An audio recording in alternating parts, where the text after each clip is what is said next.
Kepala Satuan Lalu Lintas Kasat Lantas Polres Minahasa Utara, Ibtu Julio Jagratara mengungkapkan, angka laka lantas di Kabupaten Minahasa Utara meningkat. Kurangnya lampu penerangan dan rusaknya infrastruktur jalan salah satu faktor penyebab sering terjadinya kecelakaan lalu lintas.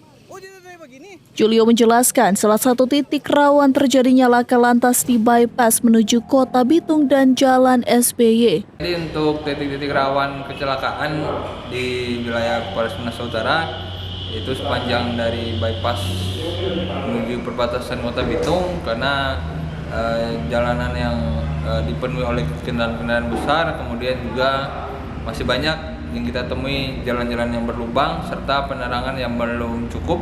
Jadi saat malam apalagi situasi sangat tidak memungkinkan karena tanpa adanya lampu penerangan jalan.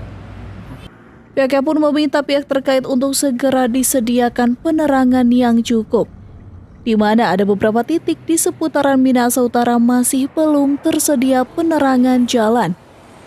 Dari Minahasa Utara, Brian Umboh melaporkan untuk Kawanua TV.